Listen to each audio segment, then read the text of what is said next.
찰스 킹슬리는 이런 말을 했습니다. 매일 아침 일어났을 때 그날 당신에게 할 무엇인가가 있는 것에 대해서 하나님께 감사하라. 그 일이 당신이 좋아하든 싫어하든지를 떠나서 무조건 할 일이 있다면 그것만으로도 하나님께 감사하라. 이런 말을 했습니다. 그렇습니다. 우리가 어떤 일을 만나든 감사할 수 있는 이유는 하나님을 믿기 때문에 그렇습니다. 무엇보다 로마서 8장 28절에 보면 우리가 알거니와 하나님을 사랑하는 자 곧 그 뜻대로 부르심을 입은 자들, 즉 하나님의 자녀로 부르심받은 우리들 말을 가리키는 거죠. 모든 것이 합력하여 선을 이루느니라. 바로 이 말씀을 믿기 때문에 그렇습니다. 하나님은 우리에게 필요하지 않은 거, 쓸데없는 거, 해로운 것은 절대 허락하지 않습니다. 지금 당장 우리 눈에는 필요하지 않은 것처럼 보일 때도 있고 쓸데없는 것처럼 보일 때도 있고 아니 해로운 것 같아 보여도 지나고 나면 반드시 그것이 필요하기 때문에 하나님께서 허락하신 것입니다. 그리고 지금 당장은 그것이 전혀 도움이 되지 않더라도 우리 하나님은 그 어떤 것도 합력하여 성으로 바꿀 수 있는 힘과 능력을 가지고 계시는 분입니다. 우리 예수님께서도 십자가에 못 박혀 죽으시고 무덤에 내려갔습니다. 그때 이 사탄은 예수님을 십자가에 못 박혀 죽였다. 하나님의 아들을 십자가에 못 박혀 죽였다. 그리고 그 제자들도 다 배신하게 만들었다. 이러면서 만세삼창을 불렀을 것입니다. 그러나 그 만세삼창이 다 끝나기도 전에 예수님은 죽음을 이기시고 부활하셨습니다. 사탄의 머리를 깨트려버리고 부활을 하신 것입니다. 그래서 사탄은 완전 낙동강 오리알 신세가 되고 말았습니다. 그 원한 때문에 지금도 사탄은 하나님의 백성이라면 이를 갈고 죽이려고 달려들고 있는 것입니다. 하여튼 하나님은 모든 상황을 바꾸셔서 선으로 바꿀 수 있는 지혜도 있고 능력도 있으신 분이 우리 하나님이십니다. 우리는 그 하나님을 믿기 때문에 모든 것을 다 감사함으로 받으면 그 모든 것들이 아름답게 선하게 열매 맺게 될 것입니다. 디모데전서 4장 4절에 보면 하나님이 지으신 모든 것이 선함에 감사함으로 받으면 버릴 것이 없나니. 아무리 좋은 것도 불평 원망함으로 받으면 그거 결국은 썩어질 것이지만 그 어떤 것조차 우리가 심지어 그게 해롭고 별 볼 일 없을 것 같은 것조차도 감사함으로 받으면 버릴 것이 없을 만큼 귀한 것이 되도록 우리 하나님이 만드신다는 것입니다. 무엇보다 디모데전서 4장 5절에 보면 하나님의 말씀과 기도로 거룩하여지니라. 설사 그것이 해로운 것이라 할지라도 하나님의 말씀과 기도로 다 거룩하게 바꿀 수 있습니다. 선하게 바꿀 수 있습니다. 유익되게 바꿀 수 있다는 것입니다. 오늘 성경에서 보면 고난조차 우리에게 유익한 것으로 바꾸시는 하나님을 또다시 발견하게 됩니다. 오늘 성경만 그런 게 아니라 우리가 너무나 잘 아는 요셉도 종으로 팔리고 누명을 쓰고 감옥에 갇히는 것조차 하나님은 그걸 선으로 바꾸셔서 나중에 총리가 되는데 지름길이 되도록 만드셨던 것입니다. 다윗도 사울에게 10년이나 쫓겨 도망다니는 신세, 생사를 오락가락했지만 그럼에도 불구하고 하나님은 준비된 왕이 되도록 하셨고, 그래서 그가 왕이 됐을 때 가난한 자, 억울한 자, 원통한 자들의 왕이 되도록 하나님이 그렇게 만드셨던 것입니다. 사랑하는 성도 여러분, 고난조차 유익되게 바꾸시는 우리 하나님, 모든 걸 합력하여 선으로 바꾸시는 우리 하나님을 굳게 믿고 모든 걸 감사함으로 받고, 그리고 말씀과 기도로 거룩하게 만들어 항상 승리자 되어지기를 주의 이름으로 축원합니다. 자, 오늘 우리에게 주시는 첫 번째 말씀은 악행과 교만한 행위를 우리로 하여금 알게 하시는데, 고난조차 그것을 이용해서 우리로 하여금 우리의 악행, 우리의 교만을 알게 하신다는 것입니다. 사람이 교만이, 이 악행이 잘 나갈 때는 성공할 때는, 번창할 때는 그걸 제대로 알지 못한다는 것입니다. 여러분, 사람이 갑자기 성공하면 자신도 모르는 사이에 자기 잘난 맛에 살아갑니다. 자기가 최고인 줄 알아요. 자기만 의롭고 자기만 사람이고 다른 사람들은 다 괴뢰들인 줄 알아요. 자신도 모르는 사이에 그렇게 교만해지는 게 우리 사람인 것입니다. 그게 사람의 본성입니다. 선악과를 따먹기 전에도 사탄의 유혹에 넘어가 선악과를 눈독 들일 만큼 우리의 이 본성이 있었는데, 선악과를 따먹고 난 다음에는 이 원죄를 가지고 있음으로 말미암아 우리에게 더 악한 본성이 자리를 잡았던 것입니다. 이 독일의 어느 마을의 돌담에는 신은 죽었다라고 외친 니체를 향한 매우 적절한 논박하는 글귀가 하나 새겨져 있답니다. 그 동네의 돌담에는 이런 그 글이 새겨져 있답니다. 신은 죽었다. 니체가 한 말이잖아요. 근데 그 밑에 이런 글을 또 하나 또 썼답니다. 니체는 죽었다. 하나님. 이렇게 글을 써놔서 니체의 것을 좀 조롱하는 그런 글을 써놨답니다. 사실 니체는 대단한 재능을 가진 사람이었습니다. 그는 목회자의 아들로 태어났고 신학과 철학을 전공하였습니다. 그는 철학자 이전에 음악가였고 예술가였을 정도로 아주 재능, 너무나 많은 재능을 가진 사람. 진짜 부러우면 진다는데 부러워하지 않을 수 없을 만큼 많은 것을 가진 사람이었습니다. 그는 20대 중반에 대학 교수가 됐습니다. 25살이에요. 보통 천재가 아닙니다. 그러나 그는 그런 성공 때문에 교만에 빠졌고, 그래서 결국 그는 하나님도 거부하는 사람이 되고 말았습니다. 니체는 자연사를 매우 경멸했습니다. 그래서 인간이라면 누구도 피해갈 수 없는 이 죽음이라는 현상을 두려움으로 다가오는 것을 매우 싫어해서 내가 원하면 언제든지 죽을 수 있는 선택이 우리 사람에게 있다. 그리고 그걸 원하면 의사는 언제든지 도와야 된다. 이렇게 주장했던 사람이었습니다. 한마디로 하나님을 대항해서 하나님이 마음대로 우리를 이 땅에 보내시고 또 마음대로 세상에서 불러가는 거, 이런 걸 싫어했던 거예요. 내가 내 마음대로 결정하고 태어난 건 내 마음대로 이제 못하겠지만 죽는 것만큼은 내 마음대로 해야 된다. 이게 니체의 생각이었습니다. 그리고 자신만 그런 게 아니라 세상의 모든 사람들도 다 그렇게 살아가야 되고 의사는 그걸 도와야 된다. 이렇게 주장을 했습니다. 얼마나 교만한 삶인지 이루 말할 수 없죠. 그러나 그의 죽음은 그가 원하는 것과 전혀 상관없이, 아니 정반대의 죽음을 맞게 되었습니다. 그의 마지막은 정신병원으로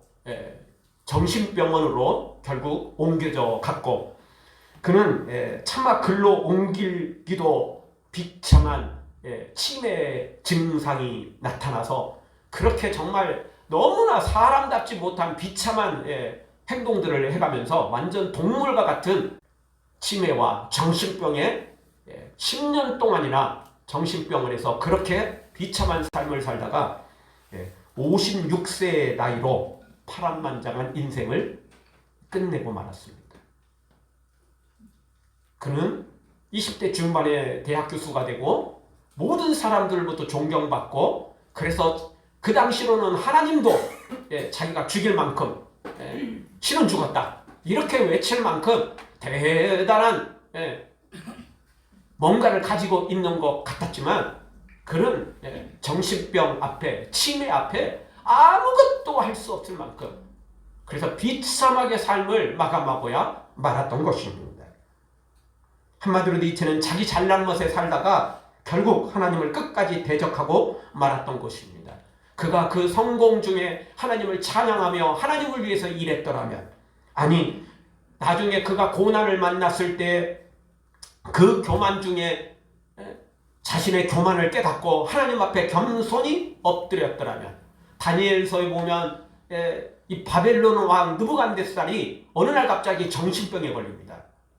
그렇게 잘 나가던 이 느부갓네살이 정신병에 걸리게 되죠. 그 정신병에 걸리는 이유는 단 하나였습니다. 그가 어느 날 왕궁 옥상에 올라가서 내가 세상에서 최고야. 세상에서는 내가 최고야. 나는 신보다도 더 위대한 사람이야. 이렇게 생각하고 자신을 찬양할 때 하나님께서 그에게 정신병을 허락해버렸어요. 그리고 그날부터 그는 소와 그리고 양과 이 염소와 이런 것들과 똑같이 들판에 누워서 풀을 뜯어먹고 완전 정신병으로 그가 완전 사람 같지 않은 삶을 살게 됩니다. 그런데 그가 어느 날 하나님 앞에 겸손히 엎드립니다. 회개합니다. 내가 교만했던 것을 하나님 앞에 회개를 하는 겁니다. 그 전에 다니엘을 통해서 어느 정도 하나님을 알고 있었거든요. 그래서 그는 하나님을 믿지는 않았지만 어느 날 갑자기 그 정신병이 걸린 게 이게 나의 이 교만 때문임을 그가 깨닫고 회개합니다. 그리고 다시 정신이 멀쩡하게 돌아와서요, 다시 왕위를 이어갑니다. 회개하면 하나님도 기회를 주시는데 니체는 끝까지 거절했던 거예요. 본인이 끝까지 거절했던 것입니다. 여러분, 정신병에 걸린다고 처음부터 끝까지 다 정신이 온전해지지 않는 그런 건 아닙니다. 정신병에 걸린 사람도요, 24시간 365일 정신병에서 그냥 헤어나지 못하는 게 아니라 정신이 말짱한 시간들이 있어요. 그때 회개할 기회거든요. 근데 니체는 끝까지 거부했습니다. 끝까지 하나님을 대항했습니다. 결국 그는 그 모든 교만을 거부하고 끝까지 자기 교만만 내세우다가 자기만 내세우다가 비참하게 인생을 마감하고야 말았던 것입니다. 여러분, 요셉을 우리가 잘 알지만 요셉이 그 가나안 땅에 있을 때 아버지의 총애를 한 몸에 받았습니다. 이때요 굉장히 교만했어요. 자기 형들이 조금만 잘못해도 아버지한테 쪼르르 달려갖고 다 고자질했어요. 솔직히 좀 그런 건 아니잖아요. 형들을 뭐 비호하자는 게 아니라 그래도 조금 잘못한 건 형제들끼리 뭐 서로 그거 웬만한 큰 잘못이 아니라면 그냥 넘어갈 수 있잖아요. 그런데요, 하여튼 요셉은요 아버지 총애를 빌미로 그냥 조금만 잘못해도 쪼르르 달려갖고 다 그거 고자질했어요. 형들이요 아버지 총애를 받는 것만으로도 미워했지만 그 고자질하는 것들이 얼마나 미웠는지 나중에 종으로 팔아버리잖아요. 형들이 잘못한 건 맞아요. 그런데요 사실 요셉도 잘못했어요. 너무 아빠가 자기만 위하니까 자신도 모르는 사이에 교만해졌던 거죠. 그런데 그가 애굽의 종으로 팔려갖고 나중에 감옥으로 들어가는 그런 어려운 일을 겪었을 때 그는 자신의 교만을 알게 되죠. 자신의 허물들을 알게 되죠. 그래서 하나님 앞에 겸손히 섬깁니다. 그래서 종으로 팔린 것도 그냥 하나님 앞에 겸손히 감내를 하고, 감옥에 들어가게 된 것도, 죄인이 된 것도 그걸 겸손히 감내를 합니다. 그리고 하나님과 동행하는 삶을 살게 된 것입니다. 그러니까 하나님께서 그를 총리로 위대하게 세우신 것입니다. 하나님은 모든 걸 압력하여 선을 이루시는 분입니다. 우리에게 고난이 있거들랑 그 고난을 통해서 내가 겸손을 배워야 됩니다. 그 고난을 통해서 내가 이 죄악을 행했던 그런 모든 악한 것들을 주님 앞에 청산할 수 있는 기회로 삼아야 됩니다. 여러분, 잘 나갈 때는 그걸 못해요. 잘 나갈 때는 다른 사람이 이야기를 해도 들리지도 않고 듣지도 않고 하나님이 심지어 말씀하셔도 들리지도 않아요. 근데 고난을 당하면 그때 드디어 들리기 시작합니다. 고난을 만나면 다른 사람의 이야기가 들려요. 따라서 오늘 고난을 당할 때 우리 하나님의 음성을 들을 줄 알아야 됩니다. 나의 교만을 봐야 되고 나의 죄악을 볼 줄 알아야 되는 것입니다. 그래서 오늘 9절에 보니까 고난당할 때 8절 하반절 화를 줄에 얽혔을 때 고난당할 때 9절 그들의 소행과 허물을 보이사 그 교만한 행위를 알게 하시고, 교만한 것을 알게 하고 그의 소행과 허물을 알게 하시는 때 하나님께서 그 고난을 통해서 그걸 알게 하신다는 것입니다. 알았을 때 우리가 즉시 회개하고 하나님 앞에 믿음으로 돌아서야 된다는 것입니다. 그런데 많은 사람들이 죽어도 고할 때가 많아요. 알면서도 그냥 행할 때가 많아요. 알면서도 그냥 끝까지 가버릴 때가 많아요. 아닙니다. 고난당할 때 우리의 교만을 깨달아 알아야 됩니다. 우리의 죄와 허물들을 깨달아 알아야 되는 것입니다. 그래서 우리 믿음으로 다시 살아야 되는 것입니다. 사랑하는 성도 여러분, 우리 요셉과 같이 고난당할 때 즉시 믿음으로 살아가서 종으로 팔리고, 그것도 형들에게 배신당해서 종으로 팔리고, 정말 억울해서 이 마음에 원한이 사무칠 만큼 그렇게 다른 사람도 아닌 형들에게 팔린 건데, 그거 살아가기 쉽지 않잖아요. 또 억울하게 누명 쓰고 강간범이라는 누명을 쓰고 감옥에까지 들어갔었는데, 그럼에도 불구하고 그는 예전에 교만한 마음, 교만한 모습들을 주님 앞에 깨닫고 겸손히 그걸 받아들이고 믿음으로 동행하다가 위대한 승자가 됐던 것처럼, 우리 고난당할 때 나의 교만을 깨닫고 나의 허물을 깨닫고 믿음으로 살아가 주님 앞에 승리하는 자가 되어지기를 주의 이름으로 축원합니다. 다 같이 한번 따라서 하겠습니다. 우리와 죄와 교만을 바로 보겠습니다. 고난 중에 볼 줄 알아야 됩니다. 고난 때 아니면 못 봐요. 절대. 잘 나가는데 어떻게 그게 보입니까? 절대 안 보입니다. 여러분, 사람은 자기 관심 분야가 보입니다. 자기 직업 그 관심 분야, 이런 것들이 눈에 보이죠. 머리를 잘 이렇게 만지고 이런 사람들은 누구를 봐도요, 헤어스타일에 관심이 가고, 옷을 만지는 사람들은 누구를 봐도 이게 어떤 옷을 입고 어울리냐 안 어울리냐 뭐 이런 것들을 보게 되는 것입니다. 똑같이 봐도요, 자기가 관심 있는 분야만 보이게 되는 것입니다. 잘 나갈 때는 그저 돈 벌고 성공하고 즐길 것만 보게 되는 거죠. 근데 고난당하면 자신의 삶을 뒤돌아보게 되는 것입니다. 안 볼래야 안 볼 수가 없어요. 보이거든요. 그게 보이거든요. 우리 고난당할 때, 고난이 없으면 좋겠지만, 그러나 고난이 없을 수는 없습니다. 고난당할 때 우리 삶을 뒤돌아보고 우리의 교만을 깨닫고 다시 한번 하나님 앞에 믿음으로 점검해서 승자 되어지기를 다시 한번 주의 이름으로 축원합니다. 두 번째 주시는 말씀, 고난당할 때 우리는 무엇을 깨닫게 됩니까? 귀를 열어 교훈을 듣고 깨달아 알아야 된다는 것입니다. 아멘. 여러분, 사람이 성공에 취하면 자기 잘난 맛에 살게 되니까 다른 사람의 말도 하나님의 말씀도 전혀 들리지도 않고 듣지도 않습니다. 그러나 고난당하면 그때 귀를 열고 들리기 시작한다는 것입니다. 그리고 하나님께서 그 고난을 통해서 우리로 하여금 귀를 열어서 듣도록 우리에게 은혜를 주신다는 것입니다. 사람들이 귀가 너무 얇아서 다른 사람의 말을 너무 쉽게 듣고 쉽게 넘어가는 사람도 문제지만, 반대로 다른 사람의 말은 전혀 듣지도 않고 그렇게 살아가는 것도 문제인 것입니다. 이런 사람들은 하나님의 말씀도 전혀 듣지 않습니다. 그런데 고난당하면 드디어 하나님의 말씀이 들리기 시작한다는 것입니다. 하나님께서 그게 귀를 열어주신다는 겁니다. 영적인 귀를 열어주신다는 겁니다. 영안을 열어주셔서 하나님을 볼 수 있는 기회를 주신다는 것입니다. 그러니 이런 때 우리는 고난당할 때 다시 한번 하나님의 은혜를 구해야 된다는 것입니다. 10절을 보십시오. 우리 10절 한 목소리로 다 같이 보겠습니다. 그들의 귀를 열어 교훈을 듣게 하시며 명하여 죄악에서 돌아오게 하시나니. 아멘. 그들의 귀를 열어 교훈을 듣게 하시며, 귀를 열어서 교훈을 듣게 하시는 분이 우리 하나님이십니다. 그 기회를 고난을 통해서 주시는 것입니다. 고난이 없으면 절대 들을 수가 없어요. 들을 생각도 없고요. 들려지지도 않아요. 여러분, 우리가 뭔가에 집중하고 있을 때 누군가가 이야기하면 그 이야기가 들립니까? 상대는 이야기하고 지나갔는데 나는 전혀 기억이 없어요. 이야기했는데 나는 거기에 관심이 없었거든요. 나는 딴 거에 집중하고 있었거든요. 기억조차 없어요. 잊어버린 게 아니고 기억조차 없다니까요. 그럴 때가 많아요.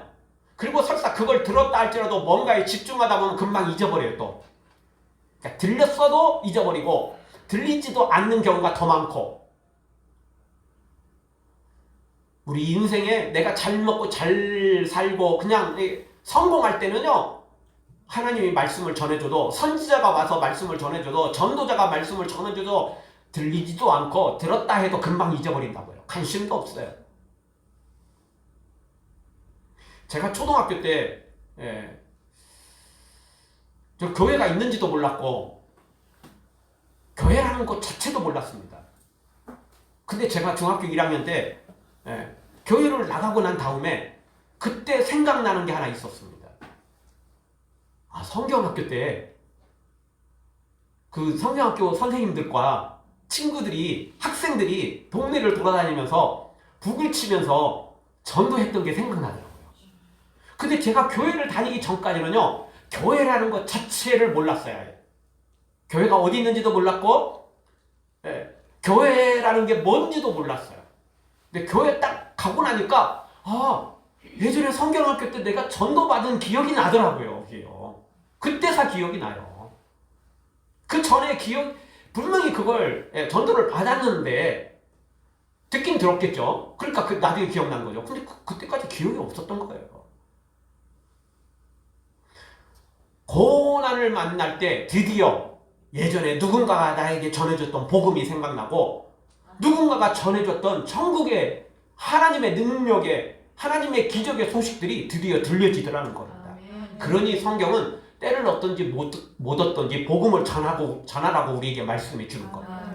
그가 시큰둥해도, 듣지 않아도, 아니 핍박을 해도 언젠가는 그가 들릴 때가 오더라는 겁니다.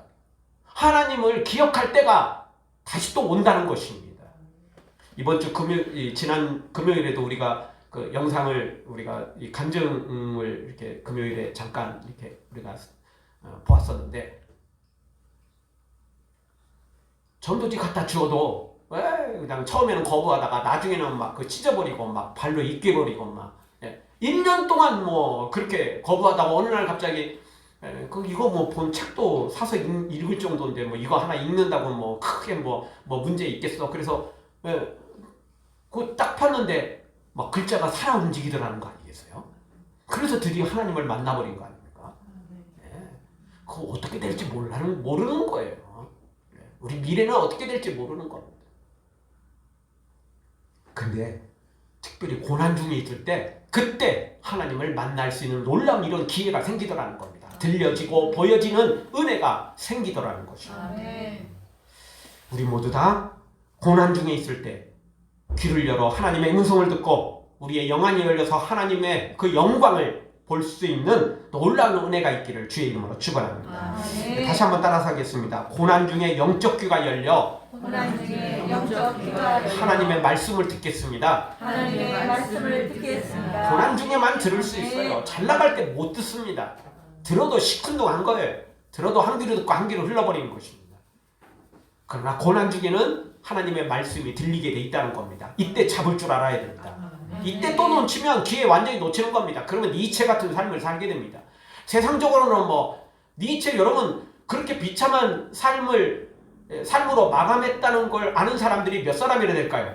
사실 잘 몰라요. 니체 하면 뭐 신은 죽었다, 니체 하면 뭐 정말 대단한 철학자다, 엄청난 책을 막 썼고 막 초인 뭐 짜라스트라 뭐 하여튼 기타 등등 다 뭐 이런 이야기만 알지, 니체가 56세에 세상을 죽었고 10년 동안이나 정신병에 걸려가지고 그렇게 비참한 삶으로 마감했다는 걸 아는 사람이 얼마나 되겠어요? 잘 몰라요. 잘 몰라요.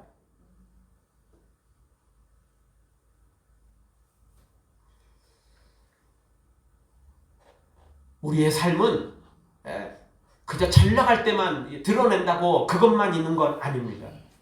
우리의 삶을 하나님 앞에 섰을 때 모든 것을 하나님 앞에서 내어놓고 다 점검받아야 되고 다 심판받아야 될 일인 것입니다. 아무리 잘한 것 많아도 잘못한 게 더 많다면 그거 아무 소용없는 것입니다. 따라서 오늘 우리가 고난 중에 우리가 주의 음성을 제대로 듣고 제대로 살아갈 줄 알아야 되는 것입니다. 세 번째로 우리가 고난 중에 죄악에서 돌아올 수 있는 기회가 된다는 것입니다. 여러분, 사람이 달리다 보면 멈추기가 쉽지 않습니다. 우리가 차 타고 가다가 뒤에서 충돌하는 경우 얼마나 많습니까? 알아도 브레이크를 잡아도요 늦는 때가 참 많아요. 왜죠? 달려가다가 멈추는 게 그렇게 쉽지 않아요. 우리 인생도 똑같습니다. 성공하고 잘 나갈 때는요 그냥 브레이크 없이 그냥 막 달리는 것입니다. 달리다 보면 막 금방 속도감을 금방 잊어버려요.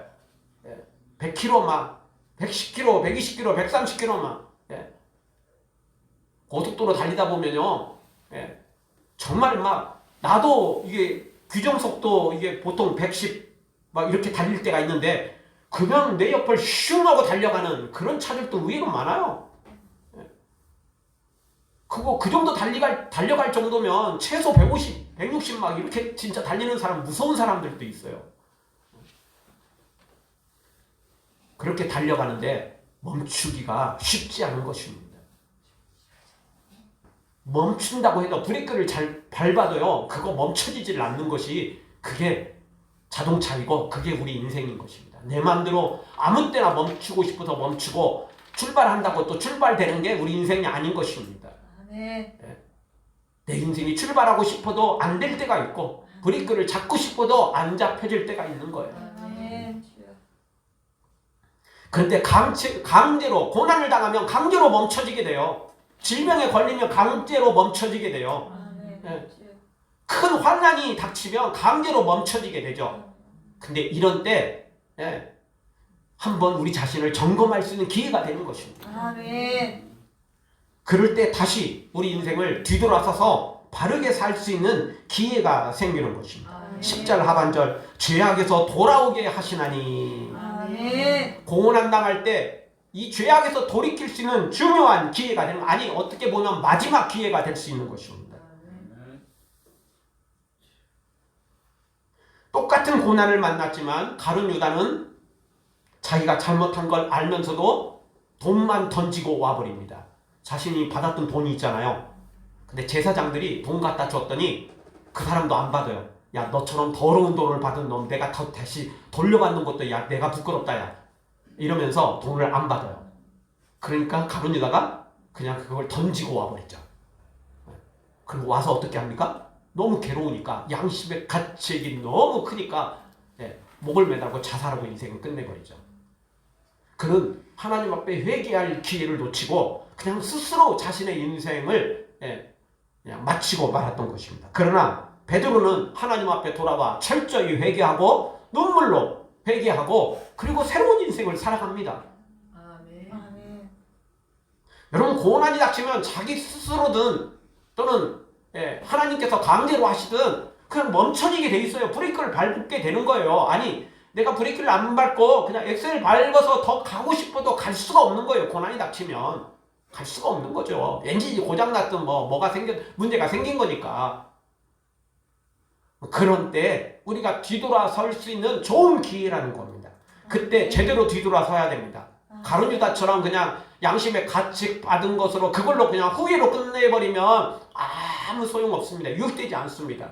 그러나 베드로처럼 즉시 회개하고 하나님 앞에 돌아오기만 하면 우리의 삶은 다시 또 다른 새로운 길이 열리게 되는 것입니다. 아멘. 막혔다고 다 끝이 아니거든요. 길이 또 다른 길이 열리면 그 길은 생명의 길이 될 수 있는 것입니다. 아멘. 사랑하는 성도 여러분, 고난 중에 더 이상 앞길을 갈 수 없을 때, 길이 막혔을 때 그게 끝이라고 생각하지 마시고 하나님이 예비해 놓으신 또 다른 길, 생명의 길을 우리 찾아 떠나서 철저히 회개하고 믿음으로 살아 다시 한번 승리의 길로 달려가는 우리 모두가 되어지기를 주의 이름으로 축원합니다. 아멘. 다시 한번 따라서 하겠습니다. 죄악에서 돌이켜 믿음으로 살겠습니다. 믿음으로 살겠습니다. 마지막 네 번째, 고난당할 때 우리에게 유익한 것이 있다면 그것은 연단과 인내를 배우게 되더라는 것입니다. 아멘. 여러분 고난당할 때 우리의 교만을 깨달아 알고 우리의 귀를 열어서 하나님의 음성을 들을 줄 알게 되고 그리고 강제로 멈춰진 김에 쉬었다 가자고 넘어진 김에 쉬었다 간다고 우리 강제로 멈춰진 이때 우리가 인생을 뒤돌아서서 하나님 앞에 믿음으로 살아갈 수 있는 기회를 얻는 것이 고난이거든요. 근데 이런 고난들은 우리가 잘못했을 때 그 고난 당할 때 이제 이런 일이 이 세 가지의 유익을 얻을 수 있기는 있습니다. 그런데 욕과 같은 경우는 여기 죄져서 지금 고난 당하는 건 아니잖아요, 솔직히. 욕도 뭐 죄인은 죄인이지만 이런 고난 당할 만한 죄는 안 짓지 않았거든요. 자, 욥의 경우는 이 죄 때문에 생긴 게 아니고 사탄의 그 시기 질투 때문에 생긴 거잖아요. 사탄의 시험 때문에 생긴 겁니다. 이럴 때는 이 고난이 어떤 유익을 가져다 주냐면 이 고난을 통해서 우리가 연단을 받게 되고 그리고 인내를 배우게 되더라는 것입니다. 내가 큰 죄 때문에 생긴 거라면 그 죄를 회개하고 뒤돌아서는 시간이 되는 거고, 그렇지 않고 욥과 같은 고난을 당한 거라면 연단을 받는 것입니다. 훈련을 받는 것입니다. 여러분, 바이올린을 만드는 그 나무 중에 가장 좋은 음색을 만들어내는 그 바이올린을 만들고자 한다면 어떤 나무를 사용하는지 아십니까? 참 북풍을 맞고 자란 나무인데요. 그런 나무만이 정말 아름다운 소리를 낼 수 있답니다. 그냥 따뜻한 햇빛에 그냥 막 쑥쑥 자라는 이런 나무는 전혀 그런 고운 소리, 아름다운 소리를 낼 수 없대요. 북풍에 찬바람을 맞아가지고 정말 죽을 똥 살 똥, 죽을 위기를 수없이 겪은 그런 나무로 만들어졌을 때 바이올린이 정말 좋은 음색을 낼 수 있는 좋은 바이올린이 생긴다는 겁니다. 아무리 바이올린을 잘 만드는 장인이라 할지라도 일반적인 나무 갖다가 주면 절대 좋은 바이올린을 만들어낼 수가 없대요. 참 이 북풍에 찬바람을 뱉고 정말 생사를 수없이 오간 나무야말로 좋은 바이올린을 만들 수 있는 제목감이 된다는 거죠. 그런데 우리 인생도 그와 같습니다. 잘 먹고 잘 나갈 때, 성공할 때, 이럴 때는요, 다른 사람 안중에도 없고, 뭐 자기야 성공할지 모르고, 자기야 뭐 잘 나갈지 모르지만, 하나님 보시기에 그런 인생은 전혀 쓸모없는 인생입니다. 아니, 다른 사람을 해롭게 하고, 다른 사람을 짓밟고, 다른 사람을 상처 주고, 악한 짓만 골라 하는 아주 나쁜 나무인 거죠. 나쁜 인생인 거죠. 그런데 고난을 당하고 난 그런 인생들은 다른 사람을 생각해 주게 됩니다. 배려하게 됩니다. 처음 말씀드렸던 것처럼 요셉이 형한테 배신당하고 그리고 강간범이란 누명을 쓰고 감옥에 들어가고 난 다음에야 백없는 사람들이 이럴 수 있구나. 고난당하는 사람이 이럴 수 있구나. 그리고 고난당했다 할지라도 다 그게 나쁜 죄인이 아니라 이런 억울한 사정이 있는 사람이 있을 수 있구나. 그걸 알게 된 거예요. 다윗도 똑같았습니다. 골리앗을 이길 때 그가 그 하나님의 이름으로 이겼고 그런 믿음도 가지고 있었습니다. 그러나 그때는 그는 어려운 사람들, 고난받는 사람들의 마음을 헤아릴 줄은 몰랐습니다. 그가 국민적인 영웅으로 사람들한테 환호를 얻고 사울의 죽인 자는 천천히요 다윗의 죽인 자는 만만이로다 막 이렇게 막 칭송을 받았을 때 그가 어떻게 힘없고 빼먹고 고난당한 사람의 마음을 알 수 있었겠어요. 사울에게 10년을 쫓기다 보니까 그리고 그에게 몰려온 사람들은 다 가난한 사람들, 다 원통한 사람들, 다 불쌍한 사람들이 몰려든 거예요. 잘 먹고 잘 살아가는데 누가 다윗을 쫓겠어요? 사울을 따라가겠지.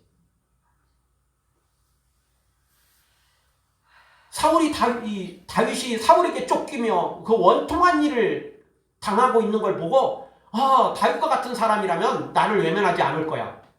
이래서 다윗에게 찾아간 사람들이 너무 많았던 거예요. 그가 그런 삶을 살고 난 다음에야 하나님께서 그를 왕으로 세우셨던 것입니다. 그리고 그가 왕이 됐을 때, 그리고 요셉이 총리가 됐을 때 그저 잘 먹고 잘 살고 자기 성공을 앞세우는 게 아니라 그 권력을 이용해서 그 지위를 이용해서 가난한 사람들, 불쌍한 사람들, 원통한 사람들 이런 사람들을 챙겨주는 삶을 살게 되는 것이죠. 아멘. 하나님께서 우리에게 왜 고난을 허락하십니까? 우리의 죄 때문일 수도 있지만 또 이 마지막 욥과 같은 경우 죄가 없다 할지라도 고난은 있을 수 있다는 것입니다. 사탄이 우리를 시험할 거니까 근데 하나님은 그 사탄의 시험을 이용해서 우리를 연단시키시고 우리를 훈련시켜서 더 큰 위대한 하나님의 사람으로 하나님이 세우신다는 것입니다.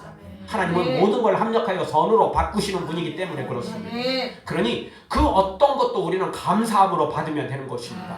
그리고 하나님의 말씀과 기도로 그걸 거룩하게 만들기만 하면 어떤 것이든 우리에게 해가 아니고 유익이 될 수 있는 것입니다. 아멘. 우리 고난조차 선으로 바꾸시는 하나님을 믿고 우리 지은 죄가 있다면 우리의 교만을 회개하고 그리고 우리에게 큰 죄가 없다면 아 이건 하나님이 나를 훈련시키는 거구나 연단시키는 거구나 더 위대한 하나님의 사람으로 세우시기 위해서 나를 연단시키는 것이구나 기억하고 어떤 상황에서도 우리 감사함으로 받고 말씀과 기도로 다 거룩하게 만들어서 승리자 되어지기를 주의 이름으로 축원합니다. 아멘.